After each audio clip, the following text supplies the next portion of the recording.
Hi, this is Charles Hoskinson broadcasting live from rough and rugged Wyoming.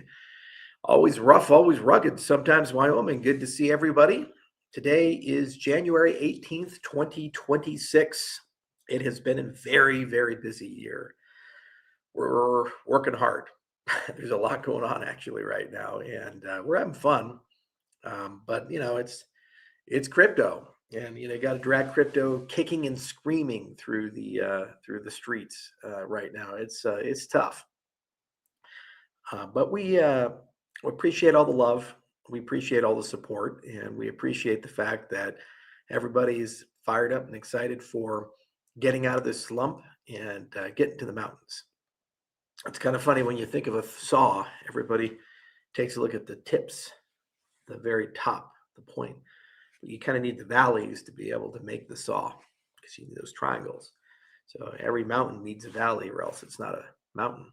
So crypto needs its downs to meet its ups, and we get through them.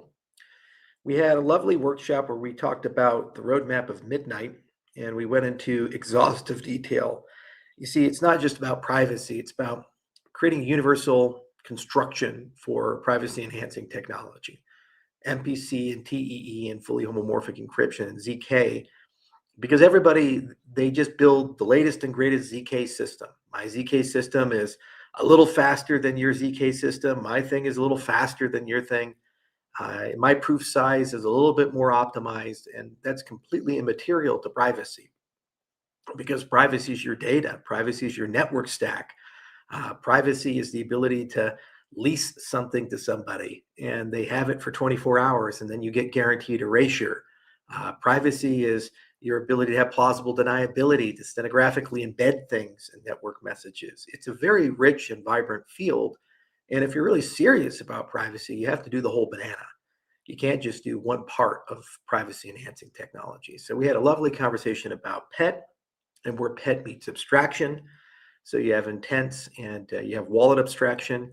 About 90% of all DEX transactions, by 2030 are going to be in an intent-driven format. 60% are going to be DeFi. So intents are the future. And a lot of really cool and interesting things are happening there. And we had a long and fruitful conversation about the things that we need to do to win there and make sure that when trillions of dollars of intents are flowing, Midnight is the platform that routes all of them to the solvers. And then, of course, we had a conversation about smart compliance and a lot of great progress there. Pentad is doing really well, too. The Intersect team actually came in the board to the IO offices this week, had a board meeting. We had a lovely conversation about their 2026 goals, where they want to go, what they want to do. And we're in deep negotiation with all the CCI. So moving the ball forward on tier one bridges, tier one stable coins, and negotiations are very fruitful there.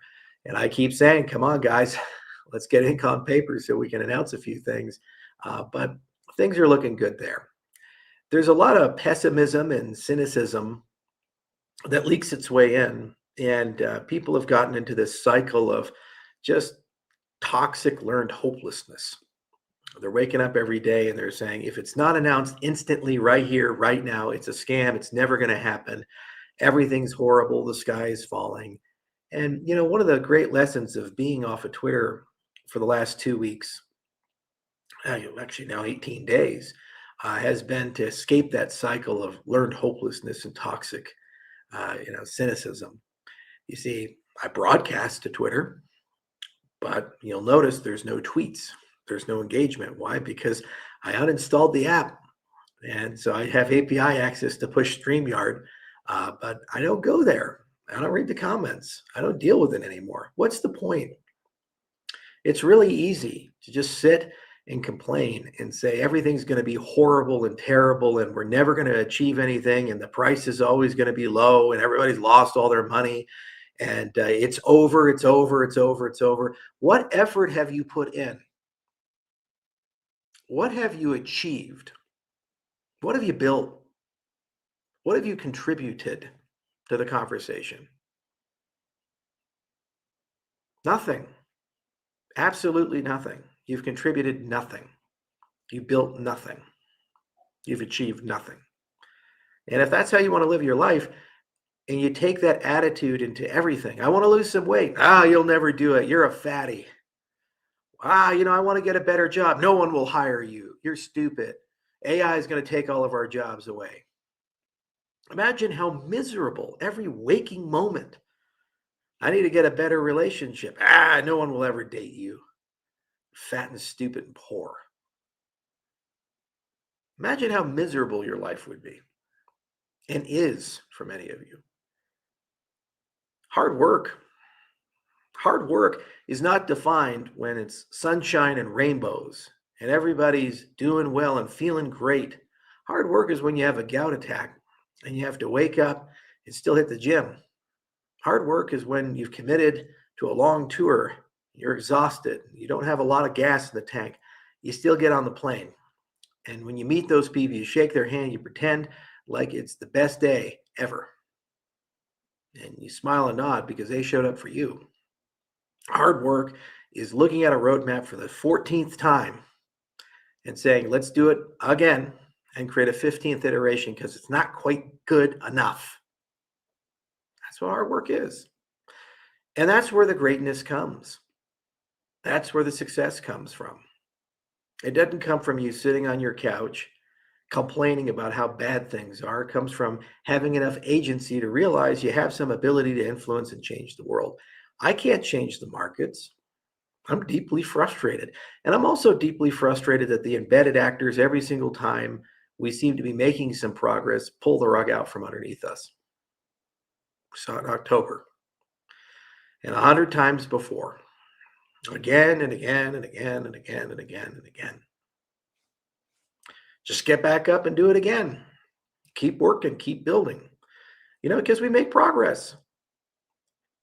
The reality is when you look at what we're building with Midnight, and for Cardano too, in that matter, it's never been done before.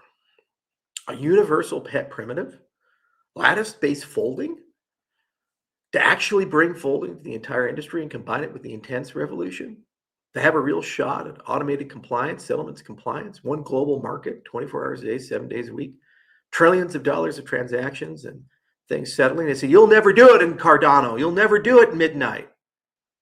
Why? Well, because you don't have it right now. Well, Ethereum didn't have it in 2014 because it hadn't even launched.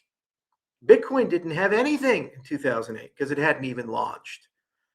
So now they've permanently won forever? They have a monopoly forever? They're going to win forever? Why? Because God said so? Monopolies are so permanent in technology. Pull out your BlackBerry phone, boot up Internet Explorer, go reset your password for your MySpace account using your good old AOL email. Go do that for me and then post on it about how permanent monopolies are. Even the most permanent of the permanent, Windows, where's that at? If you're a Silicon Valley entrepreneur, we have a Windows first strategy. Maybe we'll come to the iPhone and to Android devices later on because that's where all the customers are. Yeah, good luck getting funded. Monopolies aren't permanent. Nothing is permanent. Life isn't permanent. Life is wavy. Life is uncertain. The only certainty is change. You lose today, you win tomorrow. Win tomorrow, lose tomorrow. That's how it works. You miss a train, you wait for the next train. You pick that up. You have to do something new and different. And it can't be we're better, faster, cheaper. You have to bring new experiences. You have to bring new thoughts. Did you know that on Midnight, we figured out how to make the damn thing work? All you have is just a phone. Don't need a wallet. Don't need any of those things. Your fingerprint and a PIN code. Boom, you're using crypto. How's that? That's different. It's new. It's exciting. You got to think differently. I spent 2 weeks over Christmas revising all the product roadmaps, talking to everybody. It was exhausting as hell. It was up to 3 o'clock in the morning every night. Dog was angry with me. I said, dude, you need to sleep because I want to win. I want to have some agency in it. And I think you do too, deep down inside. Or else you just live that miserable, horrible life where you go from one failure to another failure, and then you spread that toxicity to everyone else. Why would anybody want to be your friend? or be around you if that's all you have to offer to the conversation. Honestly speaking, grow up, change, have some agency, believe you can actually win. Same for Cardano. There's no reason after we upgraded Bitcoin DeFi and to midnight, Cardano dApps can't be some of the most competitive, largest, and aggressive dApps in the entire industry because they do new and different things to new and different communities, which are untapped and quite valuable. That's how we win. And there's a lot of Cardano dApp builders who say, you know what, I want to do that. I'm fired up about that. Let's go make it happen. And they said, but we don't have stable coins and we don't have this, we don't have that. Well, we'll have them. No, it'll never happen. It'll never happen. Why? Why? How are you so certain? Because everybody hates us. We're all just horrible human beings. And everybody in the space is in a giant combined conspiracy against Cardano. Here's the news flash. Nobody cares. Charles said a mean tweet 3 years ago, 4 years ago. Nobody cares. You know what they care about? Money. That's all. All these service providers, money. It's all one big negotiation. And at some point, you reach a conclusion, you shake a hand, you get ink on paper, and all that mean stuff, all that rivalry, all that stuff, it goes away. You turn a page, you move on. Just that simple. That's why you don't bet your future on mercenaries and service providers. Because while times are rich, they're your best friend, and when times are poor, they are not. It's that simple. You have to bet it on something else, and you have to do things. You have to create strong economic moats, and that's where leadership comes. That's where collective bargaining comes. That's where strategy comes, and all these other things. So we're making great progress on it. It'll get done. You know, should have been done a long time ago, but why is everybody a historian? You said this, you said that. Well, you know, we tried. It's not like the meetings didn't happen. It's not like the negotiations didn't occur. Turns out lots of things were occurring. Scary Gary was trying to destroy the markets. Everything was in free fall. Luna collapsed, FTX collapsed. ADA went from $3.25. We were no longer the pretty girl. Plenty of other things came up. Roadmap delays. Governance was significantly more complex and difficult to get on out. Then we had to rebuild the DevEx of Cardano 3-4 times. Did we give up any step of the way? The last 4 fucking miserable, horrible years and all that bullshit, did we come in? Did anybody say, you know what, fuck it, it's too hard, we can't do it, we're going to go home? No, we actually survived. We're here. We did all of it. We honored the commitments and promises. Laos exists. It's being implemented. Cardano governance has been implemented. It's fully there. We never gave up. We kept pushing forward, even when people said things that weren't true. And yeah, there was some bitterness. Yeah, there was some resentment. And it's some acknowledgement that for the rest of time, I can never be fully objective about certain things. Never going to heal. Congratulations on that. But I didn't lose the mission. I didn't lose the vision, and I didn't lose the desire. I choose to be here. It's very expensive, and at days it feels like the life is draining out of me, and at days it feels like I should just throw in the towel, but I keep moving forward because I want this to be a thing, to exist. So many of you have these avaristic goals. You got on the boat because you want to get a 10x, because you want to pay your bills. And I look at you with so much sadness. You're no better than Judas trading Jesus for silver. Here's the brass tacks about what's at stake. You got AI, you got tech oligarchies, and you got your entire life connected to this guy right here. Tracks everything you do, goes along with you everywhere you go, and you have outsourced everything to these tech oligarchs. And with AI, they will know every single thing about you, And they're going to put a number on your head right here, just like the number of the beast. And your entire experience as a human being is going to be based on whether that number is higher and that number is low. That is the system you're sleepwalking into as you complain about paying your car payment and your bills and all your other stuff. That's the system you're sleepwalking into.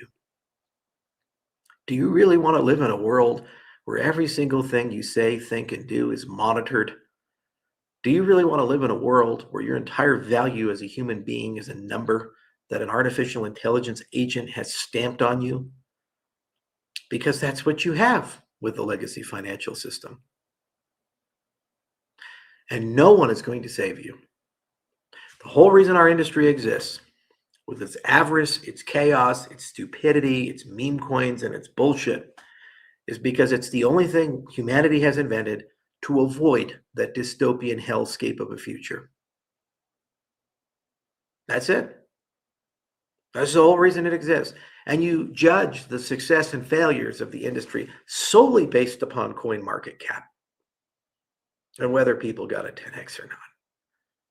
That's how they won. They convinced you that's the game. That's how they took it over. They said, shit, how do we beat these guys on philosophy? You can't. So let's change the goalposts and make it a game about money.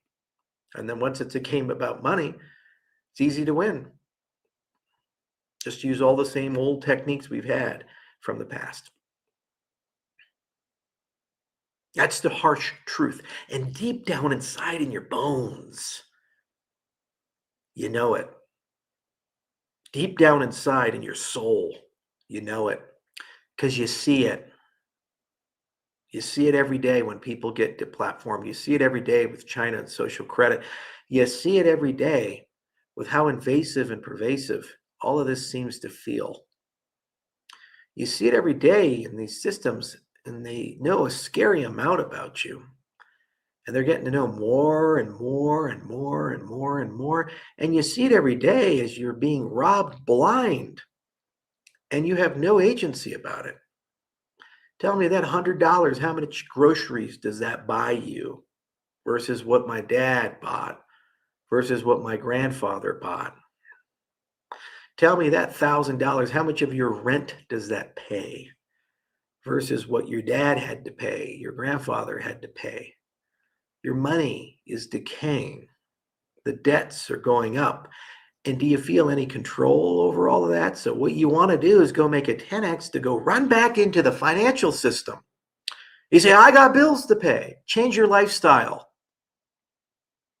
Honestly speaking, take agency in it. Easy for you to say, you're rich, Charles. I wasn't. When I started this journey, I was broke. You know what? I might go broke again. Do you think I honestly care? I don't want to be a billionaire in a world where I'm not allowed to say the things I believe.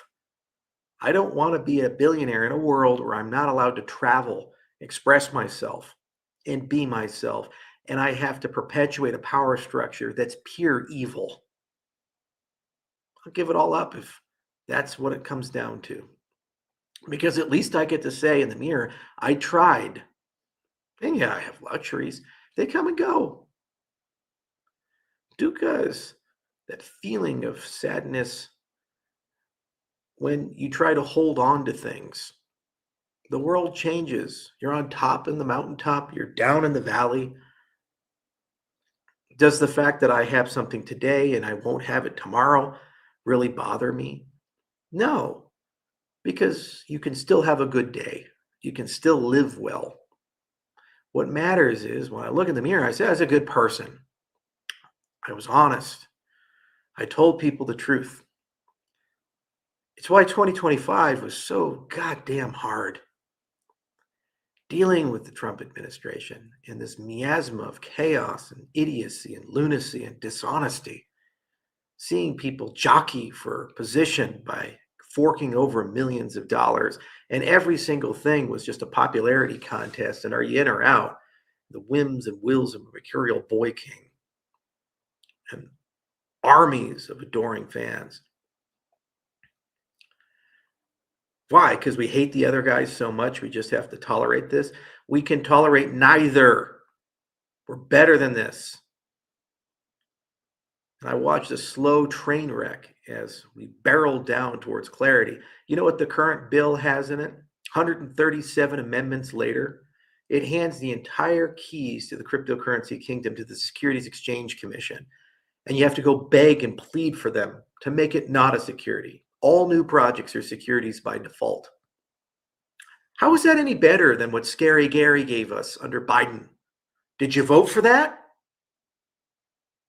The hundreds of millions of dollars of donations and lobbying to pay for everything from the inauguration to the East Wing of the White House and all the stuff in between, the family's crypto assets, all these things later, 1 year later. And what we got is Elizabeth Warren wrote the bill.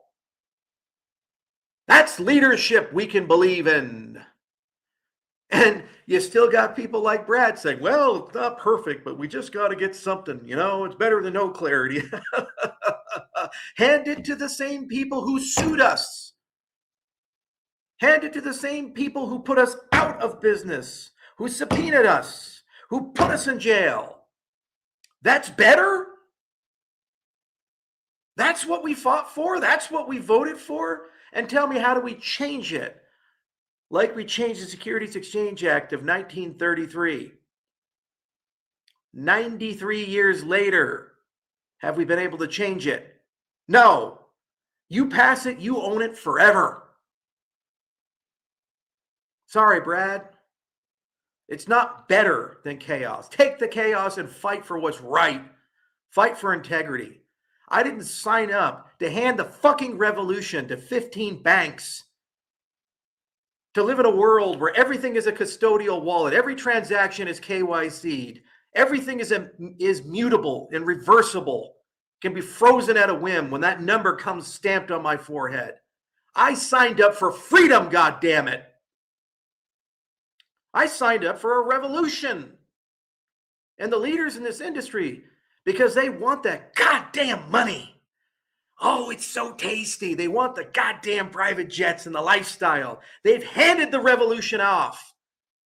They've taken their silver so they can be part of a new oligarchy, thinking that somehow the leaders of this oligarchy will treat them better than the serfs.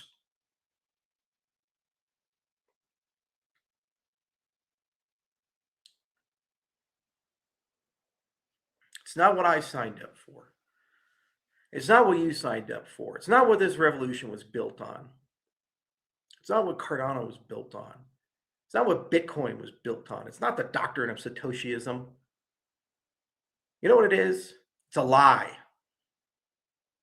And when people live a lie for too long, it eats them from the inside out.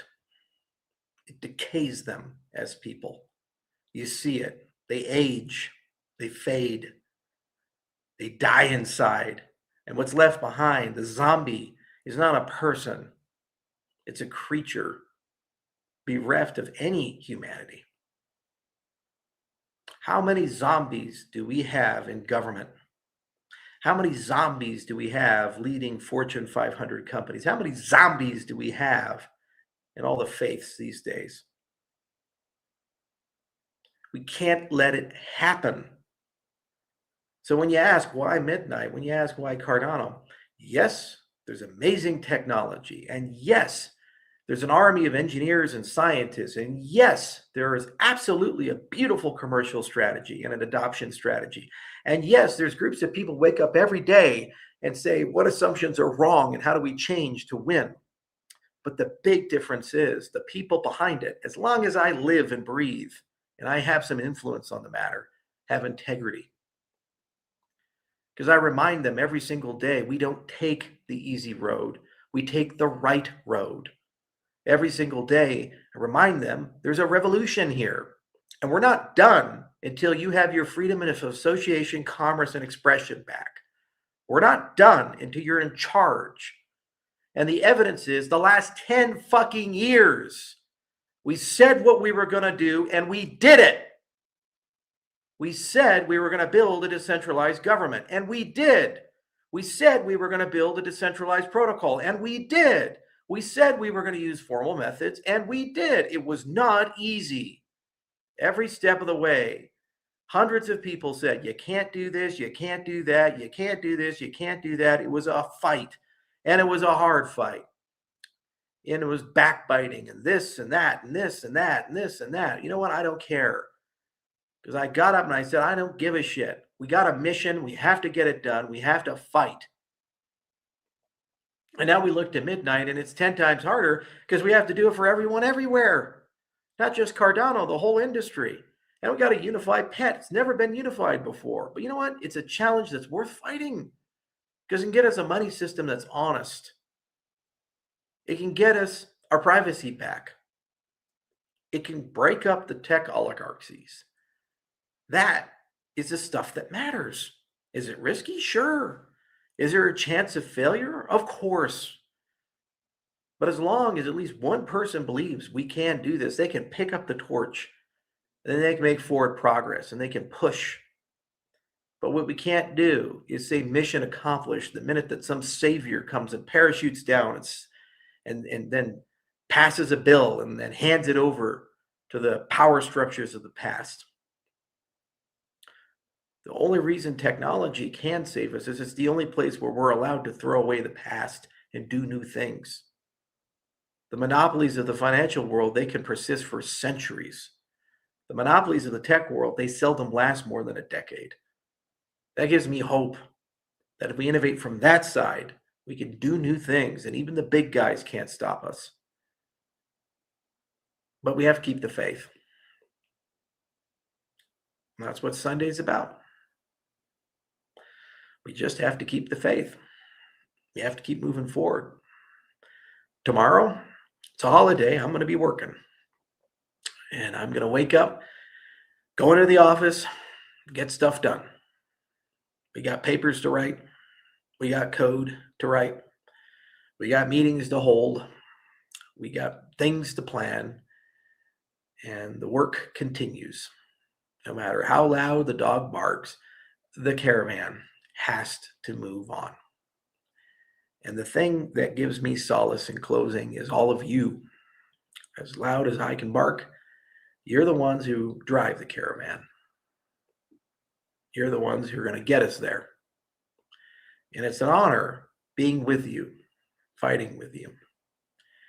And I know how hard it is, and I know what's going on, and I know life is getting harder and harder.